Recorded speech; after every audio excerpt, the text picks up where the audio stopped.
بسم اللہ الرحمن الرحیم۔ میں ہوں اشرف سلامت۔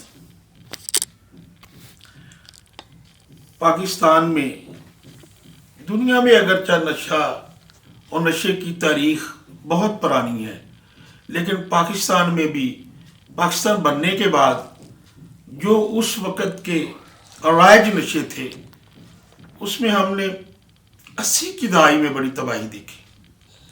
80 کی دہائی میں پاکستان میں بھی ہیروئن اور پاؤڈر بہت عام ہوا۔ ضیاء مارشل لاء میں پاکستان اس نشے سے بہت متاثر ہوا۔ پاکستان کی یوتھ پاؤڈر سے، ہیروئن سے بہت متاثر ہوئی، جس کی جڑیں افغانستان تک پھیلی ہوئی تھی۔ اور اس کے بعد معمول کے جو نشے، چرس، افیون، شراب وغیرہ، یہ تو چلتے آئے، لیکن جس نے نوجوان نسل کو اڑا کر رکھ دیا وہ ہیروئن تھی۔ ہیروئن کی وجہ سے بہت قابل اور پاکستان کا یوتھ دنیا سے چلا گیا۔ آہستہ آہستہ جب ہیروئن اور اس پر قوانین سخت ہوئے، قانون سازی ہوئی، نارکوٹکس لاز آئے، تو یہ ہیروئن یہ پھر گرفت میں آ گئی۔ جیسے بازاروں میں، گلیوں میں، محلوں میں جہاں بکتی تھی، یہاں بکتی تھی، پھر یہ انڈر دی ٹیبل، پھر یہ چھپ چھپا کر فروخت ہونے لگی۔ لیکن اس سے بڑھ کر جو تباہی ہوئی وہ آئس نے کی۔ آئس ایک ایسا نشہ جس کو نوجوان نشہ کرتے وقت نشہ سمجھتا بھی نہیں، جو کہ جب آئس کا نشہ جو کہ سگریٹ کے ذریعے، انجیکشن کے ذریعے اور ناک کے ذریعے جو لیا جاتا ہے، یہ نشہ تقریباً 24 سے 72 گھنٹوں تک یہ آئس کے عادی افراد کو سکون دیتا ہے۔ یہ جب سکون دیتا ہے تو پھر ہی نوجوان تباہی کی طرف جاتا ہے۔ پاکستان میں پچھلے 5-7 سالوں سے یہ جو آئس کی گونج ہم نے پاکستان کے مختلف تعلیمی اداروں میں، مختلف یونیورسٹیوں میں سنی۔ پہلے تو اس کو ایلیٹ کلاس استعمال کرتی تھی۔ ایکچولی یہ دماغ جو مینٹل اپروچ ہے، اس کو ڈبل کر دیتا ہے، ایسی یہ انرجی دیتا ہے۔ اور شروع میں ان افراد کے والدین کو اور گھر کے دیگر افراد کو جن کا کوئی بھی بچہ، کوئی بھی لڑکا جو آئس کا عادی ہو، ان کو پتہ ہی نہیں چلتا۔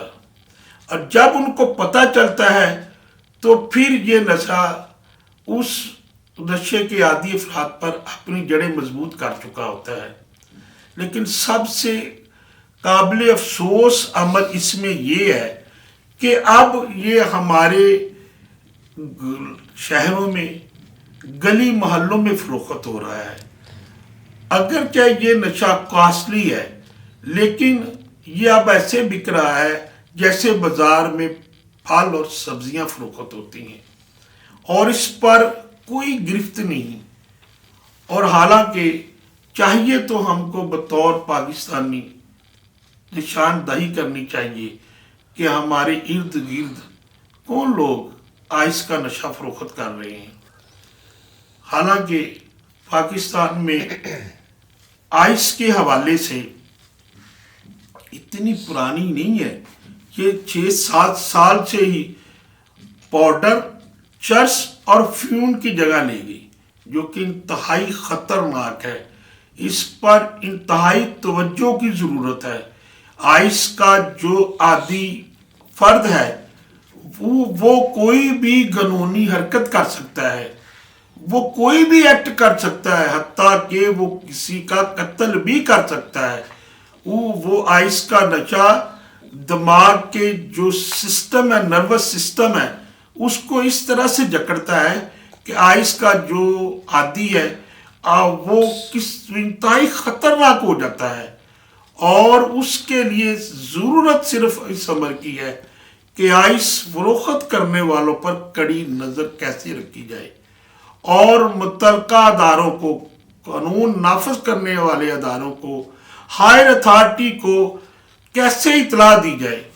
یہ جو خوف ہم لوگوں کے اندر ہوتا ہے نا کہ اگر کسی کی شکایت کر دی تو ہمیں نقصان پہنچے گا، خدارا یہ آپ کے فرائض میں شامل ہے کہ اگر آپ اس وجہ سے کسی کی شکایت نہیں کرتے کہ کوئی آئس کا ڈیلر، کوئی منشیات کا ڈیلر ہمیں جان سے نہ مار دے، تو یہ آپ کی اپنی نوجوان نسل کے ساتھ اور پاکستان کے ساتھ انتہائی زیادتی ہے، یہ خود غرضی ہے۔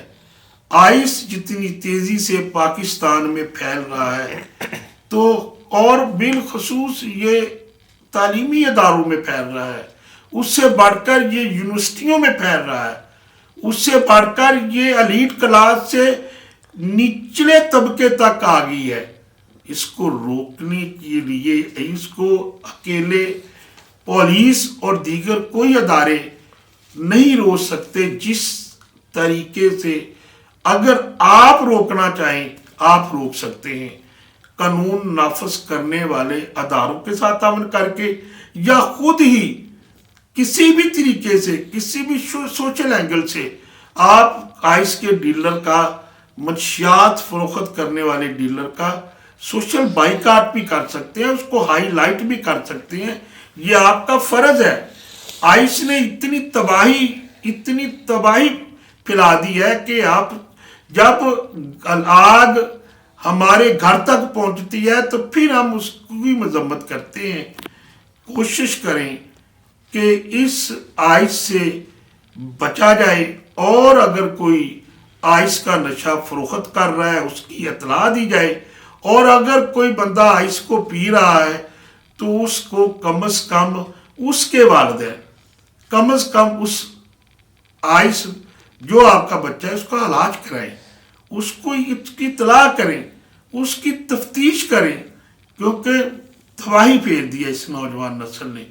خدارا اس پر آپ محنت کریں، محلے کی سطح پر، شہر کی سطح پر، اور گورنمنٹ کو چاہیے کہ اس پر خصوصی ٹاسک فورس بنائے کہ کم از کم اس آئس کو، نشے سے نوجوان نسل کو کیسے بچایا جائے، کالج کے طلبہ طالبات کو کیسے بچایا جائے، یونیورسٹی کی طلبہ اور طالبات کو کیسے بچایا جائے۔ والدین تو بچوں کو پڑھانے کے لیے فارن شہروں میں بھیجتے ہیں، یونیورسٹیوں میں بھیجتے ہیں، اطلاع یہ ملتی ہے کہ ہمارا بچہ اس کا عادی ہو چکا ہے۔ والسلام، آئندہ تک کے لیے اجازت۔